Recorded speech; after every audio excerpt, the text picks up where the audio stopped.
뉴욕 한인 이민사박물관이 미래관을 개관하고 그동안 박물관 건립에 도움을 준 기부자들 이름이 새겨진 현판을 공개했습니다. 맨하탄 세인트 패트릭 대성당에 다량의 휘발유와 라이터를 들고 들어가려던 남성이 경찰에 체포됐습니다. 윌리엄 바 법무장관은 오늘 러시아의 대선 개입 의혹 특검 수사 결과 트럼프 대통령이나 트럼프 선거 캠프와의 협력이 없었다고 밝혔습니다. 새 예산에 포함된 형사법 개정안에 따르면 매년 뉴욕 주민 9,000명이 구제받을 수 있는 것으로 나타났습니다. 뉴욕주 교통 혼잡료 징수와 관련해 뉴욕 뉴저지 간의 법정 다툼이 일어날 것으로 예상되고 있습니다. 이상은 이 시각 주요 뉴스입니다. 시청자 여러분 안녕하십니까? KBN 뉴스입니다. 뉴욕 한인 이민사박물관이 뉴욕 한인회와 맨하탄 한인타운의 미래상을 제시하는 미래관을 새롭게 개관하고 그동안 박물관 건립에 도움을 준 기부자들의 이름이 새겨진 현판을 공개했습니다. 미래에 건설될 뉴욕 한인회관의 모형과 조감도가 전시돼 눈길을 끌었습니다. 지한샘 기자가 보도합니다. 뉴욕 한인 이민사박물관이 어제 오후 새롭게 단장된 미래관 개관을 기념하고 그동안 이민사박물관 건립에 기여한 동포들에게 감사의 뜻을 전달하기 위한 행사를 개최했습니다. 김인선 뉴욕 한인 회장은 과거관과 현재관, 그리고 이번 미래관을 끝으로 본인의 임무는 끝이 난 것 같다며 이민사박물관이 건립될 수 있도록 도움을 주신 분들에게 감사하다고 말했습니다. 박물관에 와서 우리 귀한 역사를 배우고 또 보존하고 그래서 또 그들이 다음 때에 우리의 역사를 자기 후손들에게 전달해 줄 수 있는 그러한 교육을 시킬 수 있는 공간이 되기를 기원하고 바랍니다.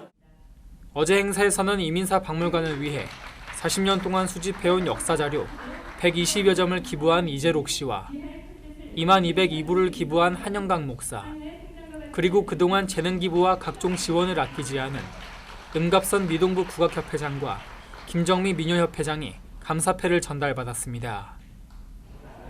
이 밖에도 이민사박물관은 박물관 입구에 이름이 새겨진 현판을 설치하고 그동안 지원해준 한인 동포들에게 감사의 뜻을 전했습니다. 좋은 건물에 앞으로 후세들의 참 어른들을 공경하는 그런 뜻으로 한국 학교 같은 데서 무슨 행사를 할 때 이런 거를 한번 이용을 했으면 참 좋겠다 싶어서 제가 한인회가 잘 돼야 우리 뉴욕 대표가 잘 되기 때문에 한인회가 어려움이 있기 때문에 제가 한인을 살리기 위해서 17일반으로 2202부를 도네이션하게 됐습니다. 테이프 커팅식을 마치고 마침내 첫 선을 보인 미래관에는 뉴욕 한인회관의 미래를 제시하는 건물 모형이 전시됐습니다. 한국 청사초롱에서 영감을 얻은 28층 높이의 새로운 한인회관 건물은 뉴욕 문화원이 건설 중인 문화센터와 32가 한인타운과 협력해 더 넓은 한인타운을 만들고 한인 영향력을 높이자는 비전이 담겨져 있습니다. 한편 김민선 회장은 어제 행사에서 정영인, 김정희, 김영길, 애슐리 유, 원혜경 등 앞으로 박물관을 발전시켜 나갈 17명의 한인 이민사박물관 이사진을 소개했습니다. KBN 뉴스 지한샘입니다. 프랑스 파리 노틀담 대성당의 화재로 전 세계가 충격에 빠졌는데요. 또 한 번 엄청난 일이 일어날 뻔했습니다. 어제 저녁 맨하탄 세인트 패트릭 대성당에 다량의 휘발유와 라이터를 들고 들어가려던 남성이 경찰에 체포됐습니다. 뉴욕 경찰은 어제 저녁 7시 55분쯤 맨하탄 5번가에 있는 성 패트릭 성당에 휘발유와 라이터 기름 그리고 라이터를 가지고 성당에 들어가려던 37세 남성 마르크 람파렐로를 현장에서 체포했다고 밝혔습니다. 용의자는 당시 4갤런의 휘발유와 2통의 라이터 기름을 소지하고 있었습니다. 체포된 남성은 성당 밖에 미니밴을 세우고 주변을 돌아다니다 성당 안으로 들어가려 했고 성당 보안 요원이 휘발유 등을 들고는 들어갈 수 없다고 제지하는 과정에서 휘발유 일부가 바닥에 쏟아지면서 체포됐습니다. 경찰은 이 남성을 상대로 테러 혐의 등을 조사 중입니다. NYPD 존 밀러 부국장은 이 남성은 차에 기름이 떨어져 메디슨 애비뉴로 가고자 성 패트릭 대성당을 가로질러 가고 있었다고 말했지만 확인 결과 차량에 기름이 있었다며 체포 이유를 밝혔습니다. 뉴저지 헤스브룩 하이츠에 거주 중인 것으로 알려진 용의자는 오늘 저녁 뉴아크공항에서 로마로 가는 편도 항공권을 구입한 사실도 밝혀졌습니다. 1878년에 지어진 성 패트릭 대성당은 최근 보수공사에서 스프링쿨러를 설치했고 나무 지붕에는 화재 지연제를 도포했습니다. 윌리엄 바 법무장관은 오늘 지난 2016년 미국 대선에 러시아가 개입했다는 의혹에 대한 로버트 뮬러 특검의 수사 결과 도널드 트럼프 대통령이나 트럼프 선거 캠프와의 협력이 없었다고 밝혔습니다. 바 장관은 오늘 뮬러 특검 수사 보고서를 의회에 제출하기에 앞서 워싱턴 법무부 청사에서 가진 기자회견에서 도널드 트럼프 대통령이 수사를 방해했다는 사법 방해 의혹 증거를 특검이 발견하지 못했다고 밝혔습니다. 바 장관은 법무부는 트럼프 대통령의 행위가 범죄에 해당하는지 결정했어야 했다며 이와 관련해 트럼프 대통령과 연관된 10개의 사례를 검토했다고 전했습니다. 바 장관은 백악관은 특검의 조사에 전적으로 협조했고 선거운동과 백악관 문서에 대한 자유로운 접근을 허용했다며 트럼프 대통령은 고위급 참모들에게 자유롭게 증언하도록 지시했고 어떠한 특권도 요구하지 않았다고 강조했습니다. 이러한 증거들은 대통령이 특검팀의 수사를 방해하려는 타락한 의도가 있었다는 혐의와 반대되는 것이라고 바 장관은 주장했습니다. 바 장관은 특검팀의 보고서를 검토하면서 부분적으로 뮬러 특검의 법 논리에 동의하지 않았지만 자신과 로즈 로젠스타인 법무부 부장관은 특검의 법적인 틀을 수용했다고 설명했습니다. 법무부는 오늘 오전 11시 보고서를 의회에 보내고 특검 웹사이트를 통해서도 내용을 공개했습니다. 트럼프 대통령이 재선 출마를 앞두고 반이민 정책의 수위를 높이고 있습니다. 트럼프 행정부가 추가로 곧 발표할 것으로 보이는 반이민 정책들은 현 이민 정책을 뒤흔드는 파격적인 조치들로 이민자들의 우려가 커지고 있습니다. 트럼프 행정부가 합법 이민자도 타겟으로 삼는 강력하고 파격적인 이민 규제 정책을 준비하고 있다고 미 언론들이 전했습니다. 폴리티코는 호건 기들리 백악관 대변인의 말을 인용해 오버스테이 불법 체류를 획기적으로 줄이기 위한 여행 제한 대통령 포고령이 이번 주에 발표될 수 있다고 전망했습니다. 불법 체류 이민자의 45%를 차지하고 있는 오버스테이 불법 체류에 대해 트럼프 행정부가 강력한 대응 방안을 준비 중이며 여기에는 비자 면제 프로그램 축소안도 포함될 것으로 보입니다. 기들리 대변인은 오버스테이 불법 체류를 줄이고 비자 면제 프로그램을 축소하는 것이 트럼프 행정부의 최우선 과제라고 밝혀 여행 제한 대통령 포고령이 조만간 발표될 것으로 예상됩니다. 포고령에는 오버스테이 비율이 높은 차드, 부르키나파소, 지부티, 에리트레아 등 아프리카 국가들이 포함될 것으로 보이며 오버스테이가 많은 국가에 대한 비자 면제 취소와 비자 면제 기준 강화안이 포함될 것으로 알려지고 있습니다. 국토안보부의 반대로 보류됐던 국경 폐쇄와 미입국 이민자 가족 분리 수용 재개도 검토되고 있어 다시 시행될 가능성이 있으며 이민자들의 망명을 어렵게 하기 위한 다양한 조치들도 준비 중인 것으로 알려졌습니다. 이민자들이 본국에 보낼 수 있는 송금 상한액을 대폭 낮춰 불법 체류 의지를 꺾는 구체적이고 세부적인 반이민 조치도 준비 중입니다. 또 푸드 스탬프와 같은 공공복지 혜택을 받는 합법 이민자들에게 불이익 또는 처벌하는 조항을 신설하는 방안도 마련 중입니다. 이민국의 주요 이민 서류 심사가 갈수록 까다로워져 서류 처리 지연 사태가 장기화되고 있습니다. 트럼프 행정부 출범 이후 이민 서류 대기 기간은 2배에서 4배까지 지연되고 있는 것으로 나타났습니다. 미 이민변호사협회가 공개한 연방이민서비스국 자료에 따르면 지난해 10월부터 지난 1월까지 시민권 신청서와 취업이민 영주권은 1년 가까이 소요되고 있으며 투자이민 영주권을 받는 데는 최소 30개월 이상이 걸리고 있는 것으로 나타났습니다. 오바마 행정부 시절인 지난 2015년 취업이민과 가족이민 시민권 신청서 등은 5개월에서 6개월 정도 소요됐었습니다. 이민서비스국이 집계한 자료는 평균 처리 기간이어서 많은 이민자들이 1년 이상 기다려야 시민권 신청서나 가족 이민 신청서 결과를 통보받을 수 있습니다. 범죄 피해자나 가정폭력 피해 이민자 구제 비자인 U 비자와 T 비자는 처리 기간이 4배까지 지연되고 있습니다. 투자이민 신청자가 1차로 받은 조건부 영주권은 14개월에서 20개월로 길어졌고 정규 영주권을 받는 데는 31개월이 소요되고 있습니다. 이처럼 이민 서류 처리 지연 사태가 해소되지 않고 있는 것은 트럼프 행정부 이민 당국이 심사가 갈수록 까다로워지고 있기 때문입니다. 이로 인해 처리가 지연된 채 쌓여있는 적체 이민 서류는 오바마 행정부 시절에 비해 2배가 늘어난 230여만 건에 달하고 있습니다. 한편 트럼프 대통령 취임 첫 해였던 2017년 8개월까지 지연됐던 영주권 재발급 신청 처리는 정상을 회복해 지난 1월 현재 6개월이 소요되는 것으로 확인됐습니다. 연방이민당국의 직장 급습 단속은 불법 체류자들을 취업시킨 고용주들을 적발하기 위한 목적이라고 하지만 사실상 타겟은 불법 체류 종업원인 것으로 나타났습니다. 올 들어 형사 기소된 불법 체류 종업원은 지난해의 10배에 달했습니다.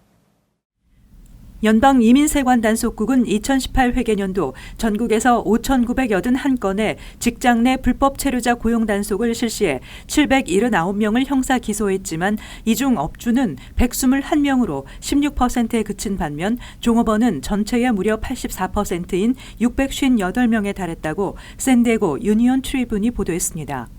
기소된 불법 체류 종업원이 업주의 5배 이상 많은 것으로 이 같은 수치는 전년도 73명과 비교해 9배 넘게 늘어난 것입니다.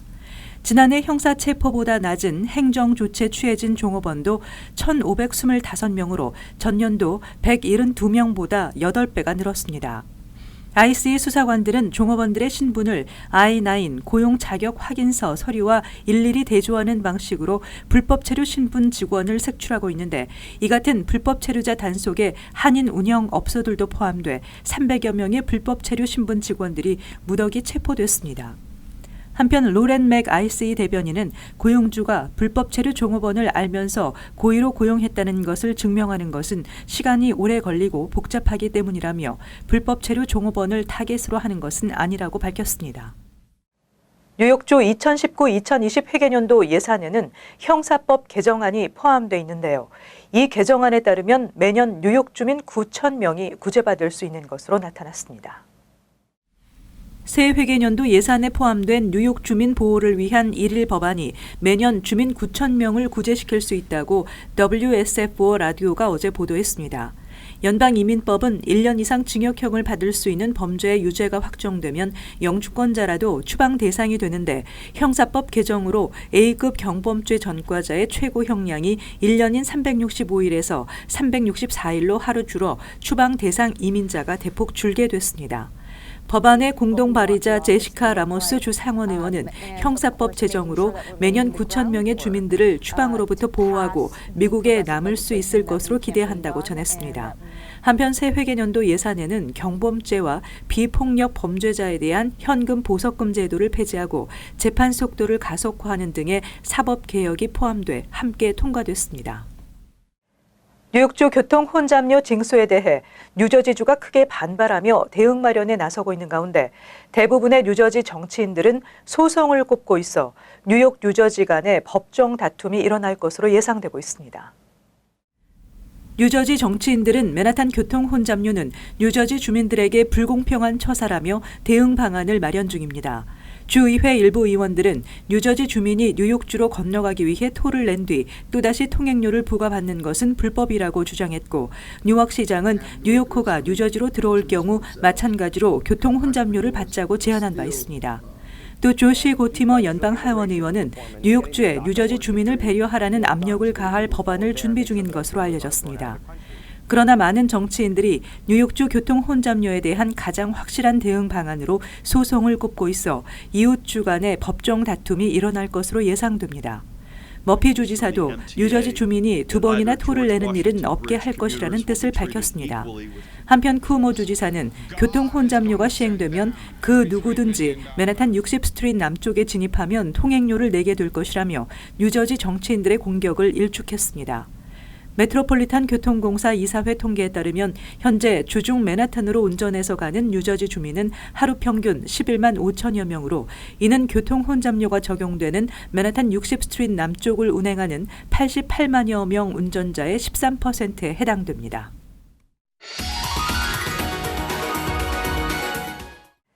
이어서 LA 지역 한인사회 소식입니다.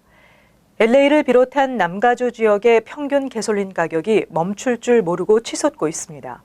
대부분 레귤러 가솔린 평균 가격이 $5대에 육박하고 있는 가운데 일부 지역에서는 갤런당 $9까지 오르는 등 큰 폭의 인상이 이어지고 있습니다. 가격 인상의 원인을 김재은 기자가 알아봤습니다. 캘리포니아주의 레귤러 가솔린 평균 가격이 지난 2014년 7월 이후 처음으로 $4 선을 넘어서면서 전국 최고치를 기록하고 있습니다. 전국 평균 가솔린 가격인 $2.83와 비교하면 주민들의 부담이 가중될 수밖에 없는 상황. It's about $2.75. In general, I know that it's just more expensive to access gas in California than it is in Minnesota. 특히 데스밸리에 위치한 한 쉐브론 주유소의 경우 레귤러 가솔린 평균 가격이 갤런당 $9.40까지 치솟았습니다. 남가주 자동차 클럽 AAA에 따르면 이 같은 가격급 등은 원유값 인상과 공급 불안정 때문입니다. 최근 남가주의 주요 정유소들이 잇따라 정비에 들어가면서 생산량이 감소한 것도 가격 인상의 큰 요인으로 작용하고 있습니다. Refinery issues here in California. Of the 10 major refineries that we have in our state, 6 of them have experienced some type of either a planned maintenance or an unplanned issue, like the Phillips 66 refinery fire that happened. 모든 정유소의 정비 작업은 다음 달 말쯤 완료될 것으로 보여 가솔린값 인상은 당분간 지속될 전망입니다. 가솔린 가격 인상으로 인한 부담을 조금이라도 줄이기 위해선 운전자들이 올바른 운전 습관을 갖는 것이 중요합니다. Well maintained according to vehicle manufacturer recommendations, including properly inflated tires. Driving on underinflated tires really can wear on your fuel efficiency and impact your wallet. So make sure your tires are properly inflated. Get rid of extra weight in the vehicle, you know, the boxes of paperwork from the office or golf clubs from the weekend. The heavier the vehicle, the more you're paying to drive it around. And then also adjust your own driving habits. 이외에도 운전자들은 온라인이나 모바일에서 관련 앱을 다운받아 인근의 가장 저렴한 주유소 위치를 찾고 개별 판매 가격 등 주유 정보를 비교 검색해 볼 수 있습니다. MBC 뉴스 김재은입니다. 사우스 LA 지역의 불법 마리화나 업소가 살충제 성분이 들어간 제품을 판매한 혐의로 검찰에 기소됐습니다. LA시 검찰은 비허가 지역에서 면허 없이 운영되고 있던 마리화나 업소 쿠시클럽 20에서 살충제 성분인 파클로 부트라졸이 함유된 제품을 판매하고 있다는 사실을 파악한 뒤 즉각 폐쇄 조치했다고 밝혔습니다. 소장에 따르면 검찰 수사 비용과 불법적으로 업소를 운영한 날마다 최대 $20,000의 벌금이 책정될 예정입니다. 이번 케이스는 LA시가 마리화나 업소에 대한 단속이 시행된 이후 최고 벌금형에 처할 것으로 예상됩니다. 한편 LA시 검찰에 따르면 지난해 5월 이후 172개의 불법 마리화나 업소가 적발됐고 이 가운데 113곳은 문을 닫은 것으로 알려졌습니다. 이어서 간추린 소식입니다. 뉴욕시 정부가 16일 다카 프로그램 수혜자로는 최초로 로즈 장학생에 선발돼 화제를 모은 바 있는 하버드대 출신 박진규 씨에게 공로패를 수여하고 이날을 박진규의 날로 선포했습니다. 박 씨는 7살 때인 1997년 부모님과 함께 미국으로 와 퀸즈 플러싱에 정착해 2012년 다카 수혜자가 됐으며 하버드대에 입학해 졸업을 한 달 앞두고 다카 수혜자 가운데는 처음으로 로즈 장학생에 선발됐었습니다. 연방정부는 폭풍 등으로부터 물이 넘치는 것을 막기 위해 뉴저지 샌디훅에서 퀸즈 브릿지 포인트까지 6마일에 걸쳐 방파제를 설치하는 계획을 세우고 있지만 환경단체들이 이 같은 방파제가 설치되면 허드슨강 고유의 모습을 잃게 될 것이라며 반대하고 있습니다. 환경단체는 방파제로 인해 물의 흐름이 막히면서 수질이 오염되고 물고기가 떼죽음을 당하는 등의 환경 재앙이 예상된다고 지적했습니다. 앤드류 고나데즈 뉴욕주 상원의원이 베라자노 브릿지를 자주 이용하는 브루클린 주민들에게도 스테튼 아일랜드 주민들이 적용받고 있는 할인된 통행료 $5.50를 동일하게 적용하는 내용의 법안을 발의했습니다. 현재 스테튼 아일랜드행 통과 차량에만 통행료를 부과하고 있는 베라자노 브릿지의 통행료는 현금 지불 경우 $19, 이지패스 지불은 $12.24로 전국 최고 수준입니다. 16일 연방질병통제예방센터는 뉴욕과 커네티컷 내 식당과 소매점에 유통 판매된 루이지애나산 제센 참치 20파운드를 회수 조치한다고 발표했습니다. 이 같은 조치는 올해 초부터 뉴욕과 커네티컷, 노스다코타, 미네소타, 일리노이, 아이오와, 워싱턴 등 7개 주에서 제센 참치를 먹은 13명이 살모넬라균에 감염됐기 때문입니다. 이 중 2명은 병원 치료를 받았으나 생명에는 지장이 없는 것으로 알려졌습니다. 계속해서 환율과 증권 소식입니다.